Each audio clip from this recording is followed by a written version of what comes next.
मैं बात करूंगा आरआईसी टाइप के हेयरिंग एड्स के बारे में, मेंटेनेंस, उसके पार्ट्स और उसकी बैटरी के बारे में।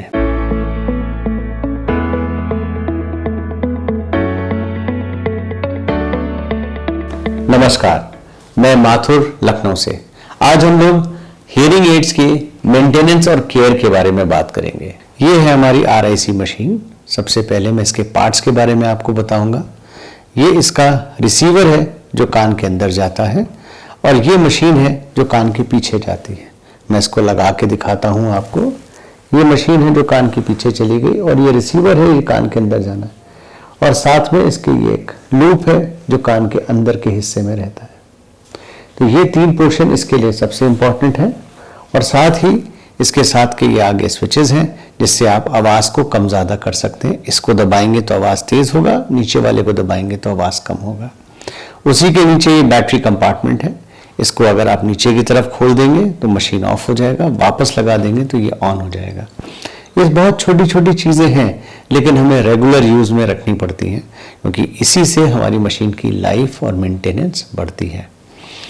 ये जो कंपोनेंट्स हैं इसको बहुत ध्यान से इस्तेमाल करने की ज़रूरत है क्योंकि ये जो पतला सा तार है ना, ये बहुत जल्दी टूट जाता है और इसलिए इसको इस्तेमाल करने में दिक्कत होती है। इसका करेक्ट फॉर्मेट ये है कि ये मशीन कान के ऊपर जाएगी, फिर ये कान के अंदर इसका रिसीवर लगेगा और फिर ये थ्रेड अपनी जगह पे जाएगा। इसी तरीके से इसको निकालना भी होगा कि पहले ये थ्रेड को बाहर निकालेंगे, फिर ये रिसीवर को बाहर निकालेंगे और तब आप धीरे से मशीन को ऊपर से उठाइए। किसी भी पोर्शन के ऊपर आपको लोड देने की ज़रूरत नहीं। अगर इसको आप खींचेंगे, स्ट्रेंथ लगाएंगे तो ये यहाँ से टूटेगा या इस सिरे से टूटेगा। ये एक एक्सपेंसिव कंपोनेंट है जिसको संभाल के इस्तेमाल करने की ज़रूरत है। अब मैं बात करूँगा इसके सेल के बारे में। ये सेल लगा हुआ है, इसमें 312 नंबर बैटरी इस्तेमाल होती है और ये 312 ज़्यादातर मशीनों में 312 नंबर लगती है और इसकी करीब करीब 80 से 100 घंटे की लाइफ होती है। मेरे हिसाब से 80 घंटे भी अगर हम लोग यूज़ कर पाएँ तो बहुत है। दिन भर में अगर 6 से 8 घंटे आप यूज़ कर रहे हैं तो ये करीबन 10 से 12 दिन आपका ये मशीन चलती है। ज़्यादातर मशीनों में 312 नंबर बैटरी यूज़ होती है। कुछ मशीनें ऐसी हैं जिसमें 13 नंबर और कुछ मशीनें ऐसी हैं जिसमें 10 नंबर बैटरी भी यूज़ होती है। बैटरी को निकालने के लिए हमारे पास ये ब्रश के साथ ये मैग्नेट आता है और ये मैग्नेट के सहारे ही हम इसको निकाल सकते हैं। ये नेगेटिव साइड और ये पॉजिटिव साइड, ये रिंग वाली साइड नीचे जाएगी और ये ब्रश की मदद से आप इसको वापस भी लगा सकते हैं और ये आपका मशीन चालू हो गया। अब मैं इसकी क्लीनिंग के बारे में बात करूंगा। बेसिकली ये ब्रश ही है जो हमारा सारा काम करता है और मैं इसको क्लीन करने का काम भी इससे कर सकता हूँ।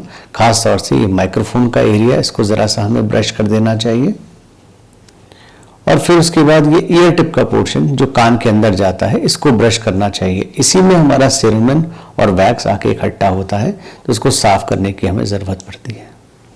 उसी के साथ साथ कभी कभी हमें ज़्यादा अंदर चला जाता है वैक्स तो इसको पूरा खोल के निकालना पड़ता है और फिर ये वाला पोर्शन भी साफ करने की ज़रूरत पड़ती है। इसमें भी एक छोटा सा फिल्टर लगा हुआ है, वो फिल्टर निकालना पड़ेगा। उसको निकालने के लिए आपके पास ये वैक्स गार्ड कहलाता है, ये अवेलेबल रहता है, ये आपके पास है और ये किट में से ये स्टिक निकाल के आप इसको इस्तेमाल कर सकते हैं। एक स्टिक से आप इसमें से फिल्टर निकालेंगे और दूसरे सिरे से ये फिल्टर वापस लगा देंगे। ठीक है, ये हो गया इसकी मेंटेनेंस की बात। मशीन को रात में उतार के आप ज़रूर इसके बॉक्स में रखें और इसको खुला मत छोड़ें ताकि हम इसको आराम से मेंटेन कर सकें। मॉइस्चर एब्जॉर्ब करने के लिए ड्राई बॉक्सेस सबके पास अवेलेबल हैं। उनका सदुपयोग यही होगा कि आप रात में मशीन उतार के उसके अंदर बंद करके रखें। Thank you.